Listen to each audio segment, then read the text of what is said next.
താൻ ഉൾപ്പെടുന്ന ഭിന്നശേഷി സമൂഹത്തിന് വരുന്ന തെരഞ്ഞെടുപ്പുകളിൽ സംവരണം ഉറപ്പുവരുത്തുകയാണ് യാസിന്റെ പ്രധാന ആവശ്യം. ലക്ഷ്യം തേടി പല വാതിലുകളും യാസിൻ മുട്ടിക്കഴിഞ്ഞു. രാഹുൽ ഗാന്ധി MP, ഗവർണർ രാജേന്ദ്ര ആർലേക്കർ, പ്രതിപക്ഷ നേതാവ് VD സതീശൻ, നിയമമന്ത്രി P രാജീവ്, മുഖ്യ തെരഞ്ഞെടുപ്പ് കമ്മീഷണർ തുടങ്ങിയവരെ ഈ ആവശ്യവുമായി യാസിൻ സമീപിച്ചു.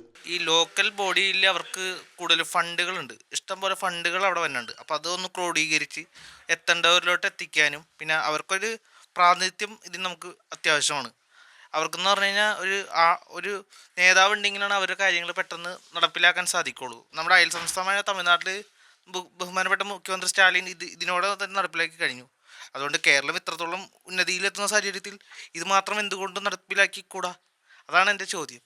ഇതറിയാൻ പാടില്ലാത്ത ആളുകളുണ്ട്. ഇപ്പോൾ ഫണ്ടുകളെ കുറിച്ച് ഭിന്നശേഷി ഈ അവബോധമില്ലാത്ത ഭിന്നശേഷിക്കാരായ ആളുകൾ ഇഷ്ടംപോലെ നമ്മുടെ കേരളത്തിലുണ്ട്. അറിയാവുന്നവർക്ക് മാത്രമാണ് ഇത് കിട്ടുന്നുള്ളൂ. പറയുമ്പോൾ എല്ലാവർക്കും കിട്ടുന്നുണ്ടെന്ന് പറഞ്ഞിട്ട് കാര്യമില്ല. ഇത് കിട്ടാത്ത അനവധി ആളുകൾ നമ്മുടെ നാട്ടിൽ ഇപ്പോഴും നിലനിൽക്കുന്നുണ്ട്. വയനാട് ഏരിയകളാണ് പോലെ എല്ലാ ഏരിയകളിലും ഇത് അവിടെ എത്തിയിട്ടില്ല എന്നാണ് എൻ്റെ വ്യക്തിപരമായ അഭിപ്രായം. സ്വകാര്യ സ്ഥാപനത്തിലെ ജീവനക്കാരനായ പിതാവ് അബൂബക്കറും മാതാവ് റസിയയുമാണ് യാസിന് പിന്തുണ. സ്വകാര്യ സ്ഥാപനത്തിൽ ട്രെയിനി ജീവനക്കാരനാണ് യാസിൻ. യാസിന്റെ ആവശ്യം നിലവിലെ സാഹചര്യത്തിൽ അത്ര എളുപ്പമല്ല. പക്ഷേ സംസ്ഥാനത്തെ ലക്ഷക്കണക്കിന് ഭിന്നശേഷിക്കാരുടെ പ്രതിനിധിയായാണ് താൻ ഈ ആവശ്യം ഉന്നയിക്കുന്നതെന്ന് യാസിൻ ചൂണ്ടിക്കാട്ടുന്നു. യാസിൻ നടത്തുന്നത് ഒരു ഒറ്റയാൾ പോരാട്ടമാണെങ്കിലും യാസിന്റെ ശബ്ദം ഒറ്റപ്പെട്ടതല്ല. ഒരുപാട് പേരുടെ പ്രതിനിധി കൂടിയാണ് യാസിൻ. Adarsh Mukkada, C Malayalam news, Kochi.